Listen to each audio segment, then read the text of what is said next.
어제 저녁 7시경 미 동부 메인주 루이스턴의 식당과 볼링센터에서 연쇄 총격 사건이 발생해 최소 18명이 사망하고 13명 이상이 부상을 입었습니다. 미국 내 총기 난사가 올해 들어서 565건이 발생했습니다. 뉴욕과 뉴저지주의 한인 선거 참여율이 주 전체 대비 낮은 수준인 것으로 파악됐습니다. 평년보다 따뜻한 기온이 예상되는 가운데 천연가스 재고도 충분해 올겨울에는 난방비 부담이 덜할 예정입니다. 이상은 TKC 뉴스데스크 오늘의 주요 소식입니다.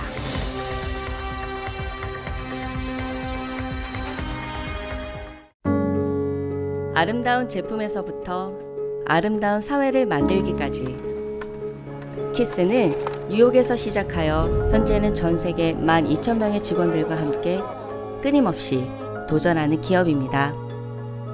사람을 생각하고 존중하는 기업. 키스는 한인들이 사회의 주인공이 될 수 있도록 든든한 버팀목이 되겠습니다. 글로벌 뷰티 기업 키스.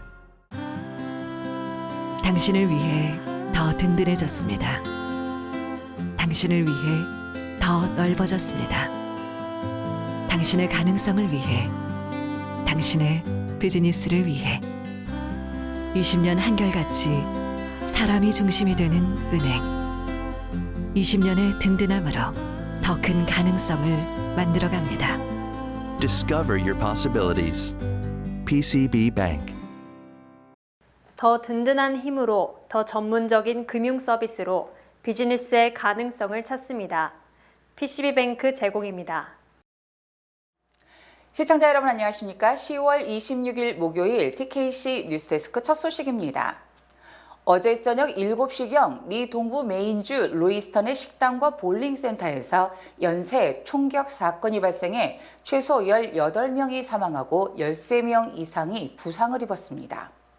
경찰은 현재 FBI의 합동에 용의자 40세 로버트 카드를 추적 중이라고 밝혔습니다. 어제 오후 6시 56분 루이스턴의 슈밍기즈 바앤 그릴과 스페어타임 볼링센터에서 연쇄적인 총격 사건이 발생했습니다. 당시 술집은 식사를 하고 게임을 즐기던 사람들로 붐볐으며 볼링장에는 어린이 볼링 리그에 참석한 많은 부모와 아이들이 있었습니다. 사건 생존자의 증언에 따르면 카드는 총으로 무장한 채 현장에 등장해 그대로 총기를 난사했습니다. 현장은 갑작스런 테러의 아수라장이 되었으며 시민들은 방어할 새 없이 처참히 공격당했습니다. 현지 경찰 당국은 소셜미디어 등을 통해 갈색 셔츠 차림에 소총을 든 용의자의 이미지를 공개했습니다. 경찰은 도시 전체에 자택 대피령을 발령해 주민들에게 문을 잠그고 실내에 머물 것을 권했으며 26일 루이스턴 내 학교에는 휴교령이 내려졌습니다. 사건이 발생한 루이스턴은 메인주 제2의 도시로 약 3만 6천 명의 주민들이 살고 있습니다. 외교부는 이번 총기 난사 사건과 관련해 숨지거나 다친 것으로 확인된 한국인은 아직 없다고 밝혔습니다. 이번 사건은 메인주 역사상 최악의 대량 총격 사건이 될 것으로 전해집니다. 메인주 최악의 총기 난사 사건의 용의자 로버트 카드는 훈련받은 총기 교관으로 최근 정신건강 이상으로 입원한 이력이 있는 것으로 알려졌습니다. 메인주 정보기관인 정보분석센터에 따르면 메인주 루이스턴에서 최소 18명의 사망자를 낸 로버트 카드는 해당 지역 예비군 소속으로 훈련받은 총기 교관인 것으로 밝혀졌습니다. 또한 경찰 당국에 따르면 카드는 최근 환청을 듣고 메인주 방위군 기지에서 총격을 벌일 것이라고 협박하는 등 정신건강에 문제가 있는 것으로 보고돼 올해 여름 2주간 정신병원에 입원했던 것으로 전해졌습니다. 그는 2001년부터 2004년까지 메인주립대학교에서 엔지니어링을 공부한 것으로 전해지며 졸업 여부는 밝혀지지 않았습니다. 또한 정보분석센터는 그가 무장한 상태로 위험한 사람이라며 주의를 당부했습니다. 카드는 아직 붙잡히지 않은 상태로 현지 경찰 당국이 추적 중입니다. 경찰은 25일 자정쯤 루이스턴 인근 소도시 리스본의 한 선착장에서 카드 소유의 흰색 SUV 차량을 발견하고 이 지역 주민들에게 안전을 위해 집에 머물 것을 당부했습니다. 미국 내 총기 난사가 올해 들어서 565건이 발생했습니다.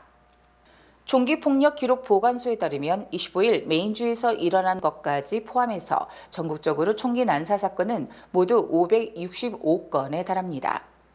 연방수사국 FBI는 수많은 총격 사건 중에서도 범인을 제외하고 총격 피해자들이 4명 이상인 경우 단순 총격과 구별해 총기 난사로 규정하고 있습니다. 지난해 1년 동안 총 695건의 총기 난사가 일어났습니다. 7월에 100건으로 가장 많은 것으로 조사됐고 6월에 73건, 8월에 71건, 9월 70건 등이어서 겨울이나 봄에 비해 더운 여름에 총기 난사가 압도적으로 많았습니다. 올해는 아직 2달이 조금 더 남은 상황인데 지난해에 비해서는 총기 난사 숫자가 다소 줄어든 모습입니다. 올해도 7월에 87건 총기 난사가 발생해 가장 많은 한 달을 기록했고 5월 84건이었고 10월 들어서 어제까지 78건이 일어나 세 번째로 많은 달이 됐습니다. 뉴욕과 뉴저지주의 한인 선거 참여율이 주 전체 대비 낮은 수준인 것으로 파악됐습니다. 시민참여센터가 24일 기자회견을 열고 발표한 2022년 11월 선거 관련 유권자 등록과 투표 참여 실태 분석 보고서에 따르면 뉴욕주와 뉴저지주의 전체 유권자 등록률이 90% 전후 각각 87%, 93%인 것에 비해 주별 한인 유권자 등록률은 각 46%, 64%로 현저히 낮은 수준을 보였습니다.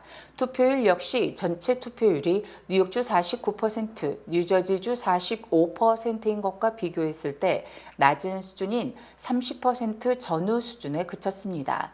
연령대로 보면 한인 등록 유권자 투표율은 모든 연령대에서 뉴욕과 뉴저지주 전체 투표율보다 낮았으나 특히 젊은 층의 저조한 투표율이 두드러졌습니다.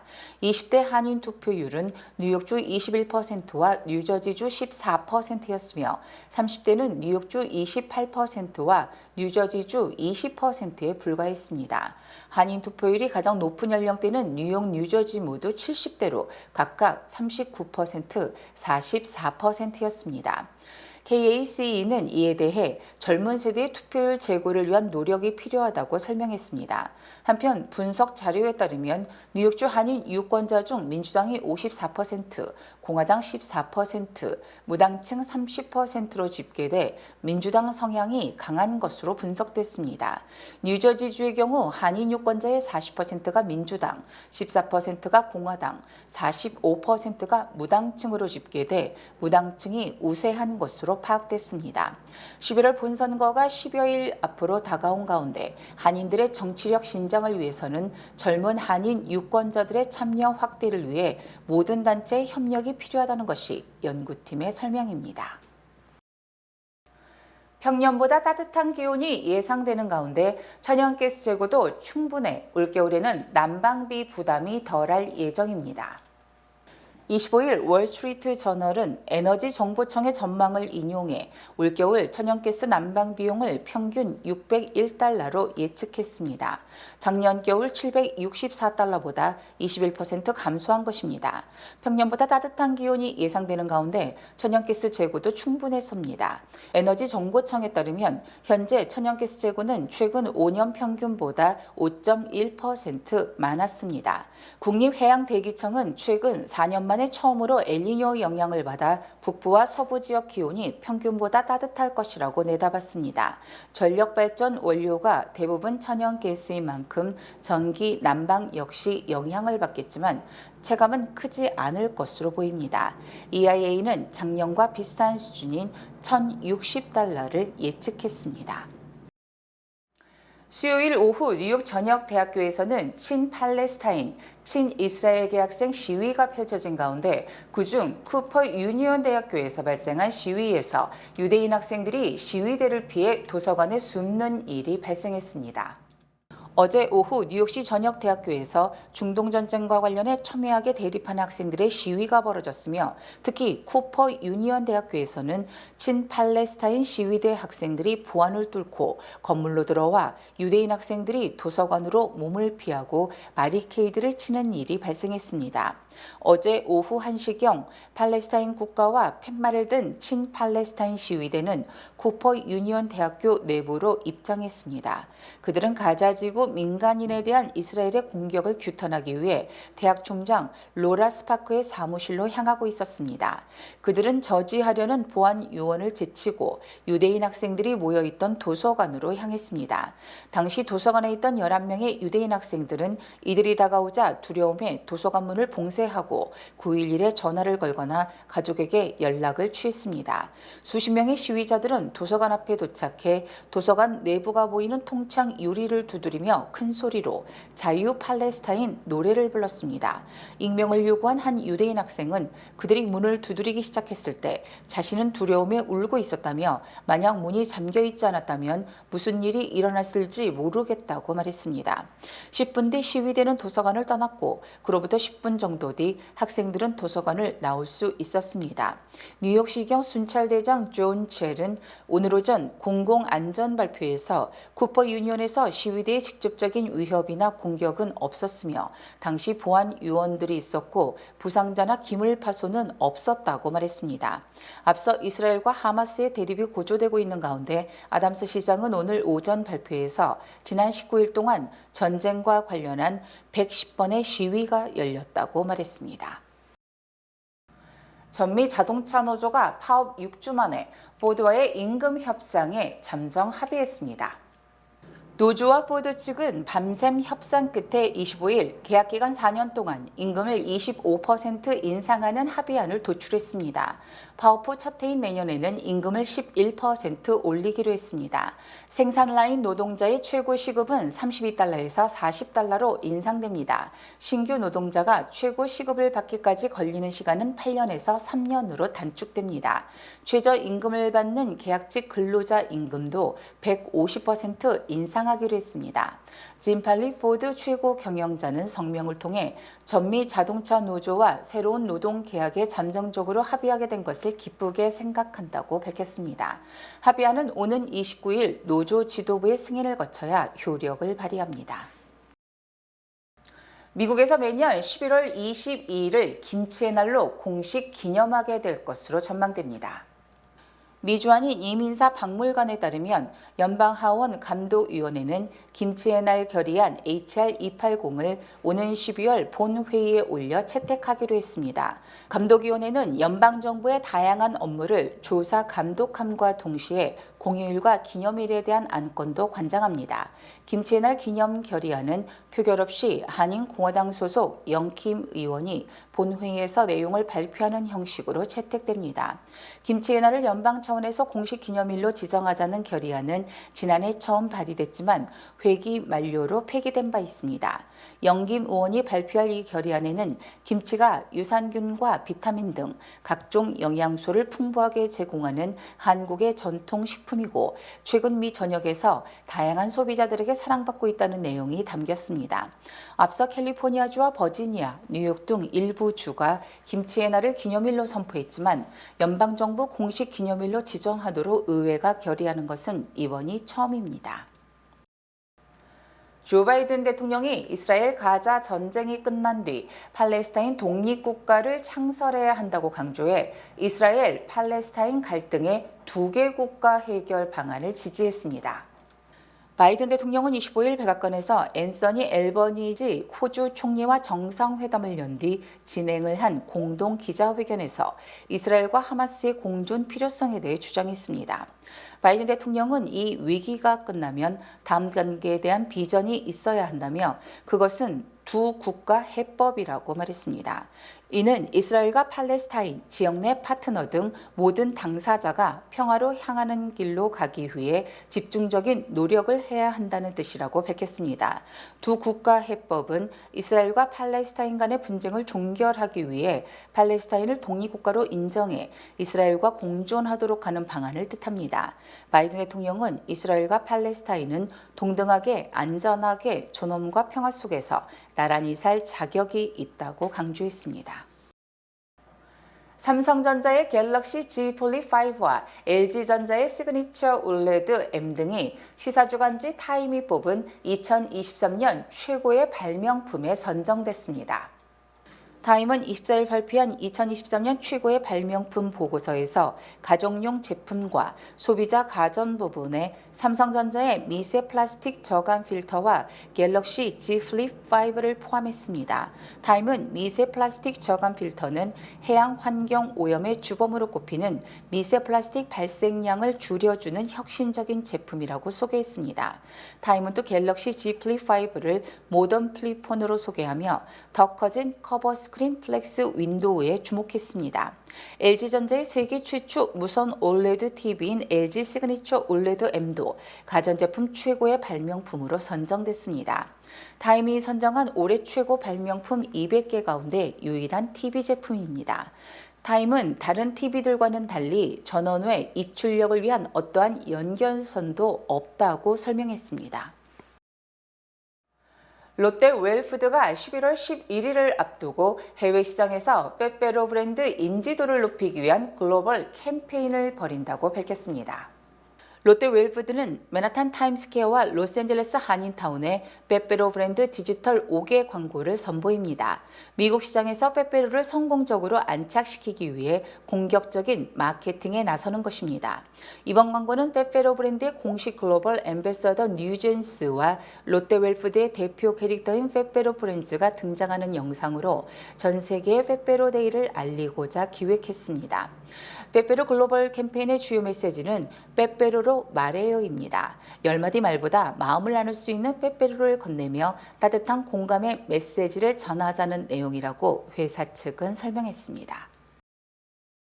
뱅크 오브 호프가 뉴욕 뉴저지 진출 25주년 기념 개인 체킹 계좌 프로모션을 진행합니다. 개인 체킹 계좌를 개설할 가장 좋은 기회, 지금 가까운 지점을 방문하세요. 본 프로그램은 희망을 설계하는 전문가들의 은행, 뱅크 오브 호프 후원입니다. 주요 단신 전해드립니다. 연방정부가 이에비뉴 전철 2단계 구간 건설을 위해 34억 달러의 지원금을 투입합니다. 이에비뉴 전철 건설의 2단계에는 이스트 할렘 96가 이에비뉴 구간을 큐전철과 연결해 이스트 106가와 116가의 전철 서비스를 추가하고 서쪽 방향으로 선로를 돌려 125가 레싱턴 애비뉴에서 4, 5, 6번 전철과 연결하는 절차가 포함됩니다. 오는 28, 29일 퀸즈 페트라카 플레이스 15-30에 위치한 더 나은 뉴욕 자동차 딜러 연합센터에서 현대차 소유주를 위한 도난 방지 클리닉이 열립니다. 소프트웨어 업그레이드와 핸들 잠금 장치를 무료로 제공할 예정입니다. 26일 오전 7시 50분경 브루클린 포드 그린 공원 인근에서 엄마와 아들이 길을 건너다가 뉴욕시경 견인 트럭에 치여 7세 남아가 사망하는 사건이 발생했습니다. 미국의 지난 3분기 국내 총생산이 전년보다 4.9% 증가하며 2년 만에 가장 가파른 성장세를 보였습니다. 고금리에도 지갑을 연 소비자들이 경제 성장을 이끌었다는 평가입니다. 유엔 안보리가 이스라엘과 하마스 간 전쟁과 관련해 결의안 채택을 논의했지만 또다시 무산됐습니다.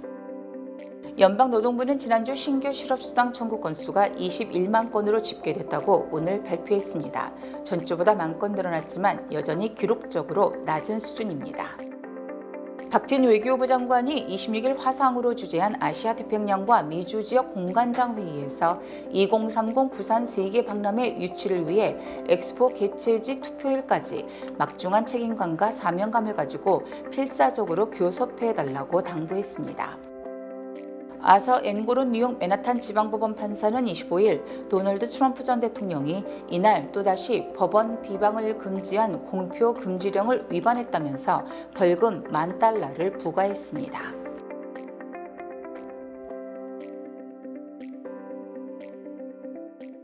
날씨 전해드립니다. 금요일인 내일은 맑은 날씨 예상됩니다. 내일 낮 최고 기온은 78도, 밤 최저 기온은 65도입니다. 해 뜨는 시각은 오전 7시 20분, 해 지는 시각은 오후 5시 58분입니다.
프라미스 국악찬양 선교단 주최 찬양축제에 여러분을 초대합니다.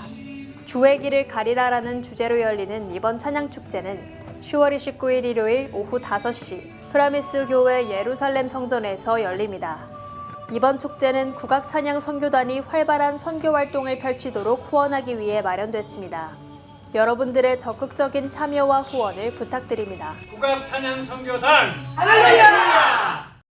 11월 12일부터 제22대 국회의원 선거에 투표하기 위한 재외선거 유권자 등록이 시작됩니다. 국외부재자는 11월 12일부터 내년 2월 10일까지 신고가 가능하며 재외선거인 등록 신청은 내년 2월 10일까지 가능합니다. 재외유권자 등록은 공관 방문, 우편, 이메일로 할 수 있으며 중앙선거관리위원회 인터넷 신고 및 신청 홈페이지를 통해서도 간편하게 신청이 가능합니다. 기간 안에 재외유권자 등록을 마쳐 다가오는 선거에 소중한 한 표를 행사해주세요. 이상으로 10월 26일 목요일 TKC 뉴스데스크를 마칩니다. 시청해주신 여러분 고맙습니다.